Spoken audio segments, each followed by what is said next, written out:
Welcome to Navigating School Districts for Effective Collaboration and High Quality Services. My name is Evan Whitehead. I'm Director of Education Relations for She Raised and Associates. And here is a brief explanation of my history in education over 28 years and 15 years as a district level administrator in public schools. And you can see the various roles that I've had. I started as a paraprofessional, and I've had roles all the way up to assistant superintendent in school districts as well. The areas that I've overseen in my career in education have been early childhood education, special education, health services, McKinney Mental Homeless, Title I services, English learners, multi-tiered system, and social emotional well-being. So the first area that we're going to talk about is the school district organizational structure, which is the foundation of it is the federal and state policy and legislation that really drive the work of schools. This is the backbone. This is the information that's necessary. So for those of you that are wondering, like, why do schools make decisions the way that they make them? Everything is driven by federal and state policy and legislation. At the federal level, anytime a public school district is receiving federal dollars or resources through a grant, they have to follow the federal legislation. If they're receiving state funding, the state policy drives the regulations and rules in terms of what needs to happen in the school district. Often there are mandates that happen that folks need to follow. Some of those mandates are funded, some are unfunded, but they still need to happen. So oftentimes there is often a rhyme for the reason why what's happening in schools and in districts as well. The key thing to understand is that state policy and the state information that is housed under the school code drives what happens in school districts, regardless of where they're located. They all have to follow the same rules. So whether you're in a school district that is large, small, rural, urban, suburban, whether it's located in the northern part of the state, southern, eastern, western, if it's a public school, they all have to follow the same rules and regulations. School district designations, vary throughout the country. Throughout the country, there may be a designation of an elementary school district, which is typically kindergarten or pre-kindergarten up through 8th grade. There are also, specific high school districts in certain parts of the country that are only high school districts. And then there are what they're called unit districts, which are the majority districts that you will see in the state of Ohio, which are pre-kindergarten, kindergarten, all the way up through high school. So even though the schools may be located in different neighborhoods, all those students go to the same school district, and the tax dollars and the tax base all go to those schools, and there is equity amongst the resources that are provided. Second area is the Board of Education. The Board of Education is the regulating body of the school district, and they have one employee, which is the superintendent. And the next area is a collective bargaining unit, or what we know as the teachers union. The teachers union are in effect to make sure that the working conditions of teachers are fair and equal and just for that area. And then the final area is organizational structure and management. And we'll talk about that in different areas and departments of the school district. So we'll talk about central office departments, school departments, and leadership. So in central office, there are typical three departments. The first department is the area of the superintendent.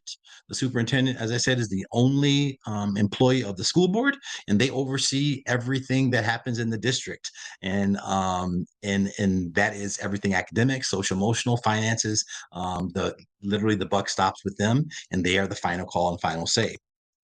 The second area is the school business official, or the business office. The business official may be assistant superintendent for business, or it could be a school business official title, but they are responsible for all finances that come through the district, everything from grants to local dollars to federal dollars, and they also oversee all the district budget, supplies, materials, also any type of salaries and benefits, all come through the business office.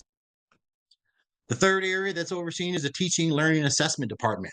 So this may also be called curriculum instruction, but this is literally the area kind of where the rubber meets the road and the nuts and bolts of the school district. This is the teaching and learning, and the assessment are the testing area. Oftentimes, data comes out of this area as well. Continuous improvement usually is driven out of this area as well, and oftentimes professional development.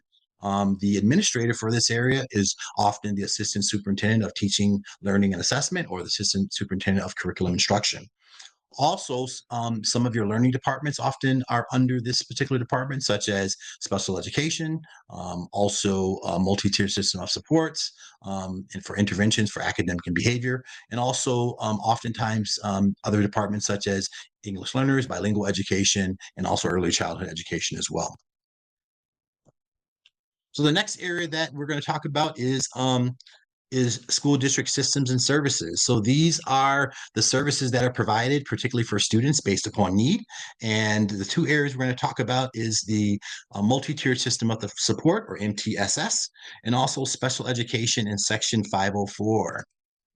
So this is the multi-tiered system of support, famous pyramid that you may see. The pyramid may look familiar for those of you that are in behavioral health and also mental health and also prevention as well, because there's a similar pyramid and triangle, and so this was actually adapted from that model. So the school district started using this model approximately 15 years ago. And this particular model that you see on the screen comes from California Multi-Tiered System of Support and the Orange County Department of Education. So as you see, the three areas often referred as tiers. The bottom orange area is universal support, meaning that all students receive this. This is also considered core instruction areas in the area of English language arts and also mathematics. And also this is where your core instruction in terms of behavioral supports, mental health supports, social emotional learning comes in as well. Oftentimes, this is where the instruction or curriculum based from publishers come through with social emotional learning curriculum that is implemented in the classroom. This is also where any of the curriculum that is based for your students' needs come through as well. And this is all students receive this support. Sometimes this is identified with the percentage number of 80%. The second tier refers to supplemental support, or some students. It's often represented with 10 to 15% of your overall student population in the school or district is receiving the support. So these are additional services that need for students that need a little bit additional support. So they may require support in the academic, behavior, and social emotional area. So in academics, it could be English language arts. It could be for those that are English learners, and this is usually looking at trends and often groups. So these could be pull-out groups where a group of students are receiving specific interventions for this. It could be groups that are provided by the school counselor or the social worker, or folks like yourself that are coming in and providing services as well. This is where you would do this. This is also where programs such as the student assistance program would be housed as well in this area of supplemental support. The final tier, or the top tier, is intensified support. This is 1 to 5% of your student population. This is very few students. So these are things such as targeted academic and behavioral support. So these are for individualized students. At the highest level, at this tier 1, at this tier 3 level, these are not groups. These are what individual students need. So for example, this could be a student that is homeless. This could be a student that is receiving a Section 504 plan. This could be a student that has a disability and is receiving an individualized education plan and services. So this is for individual services. Also, this is where the wraparound services and supports that you all may be familiar with come into play. This is one individual student or family, and you're providing those services for them at the most intensive level. Special education is the next area we'll discuss. So special education is a department in some places, and they may have a director of special education or a special education coordinator that provides and has the background and knowledge in education law. And special education law is driven by IDEA, the Individuals with Disabilities Education Act. This is a federal law. And under this law, this provides protection and services for students with disabilities. And there is a process for that as well that I'll talk about briefly.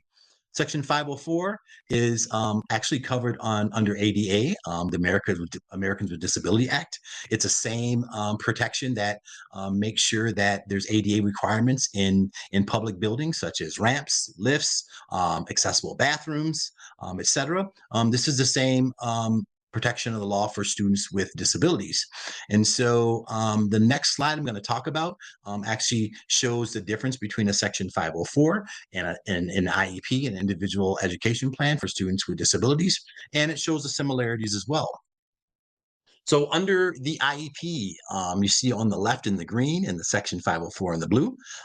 So it is covered by ADA law. It's education law, and it's very specific. It provides specific instruction for students and also focuses on what the student is learning and their needs. It could also be for the behavior supports that they need. And this is also specific funding that goes to these students under IDEA, and there is a grant that comes from the federal government to provide services for students with an IEP.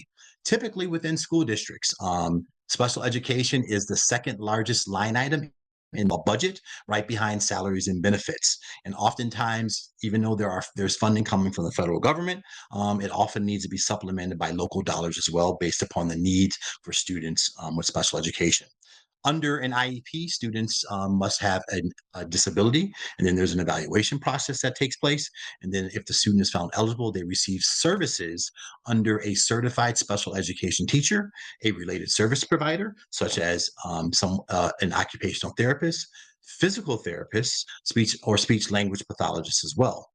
Under the Section 504 plan, once again, students must have a handicapped under that, but it's covered under the ADA law, civil rights, and covered under the Office of Civil Rights. It provides accommodations, not services. So accommodations could be things such as additional time, taking a test in a smaller test environment, getting additional time on tests, having small group instruction if necessary. It could be an opportunity to go see the nurse if you have a physical health condition that you need. Anything that is accommodation that gives you what you need in terms of equity to provide that support under the law. States do not receive funding for this, and any person has a disability. So a key important part is that under Section 504, it is covered by any school, regardless public or private. For Section 504 plans. Under an IEP, IEP services are only offered and provided under a public school because they receive federal dollars. So if a student or a child attends a private school, they do not receive special education services under the law. They only are eligible for a Section 504 plan. So with that being said, we're going to take a quick pause, and when we come back, we're going to talk about kind of the heart of the work and that makes it necessary in terms of school district culture and climate. And we're going to hit on areas such as effective communication, social emotional well-being, and staff wellness.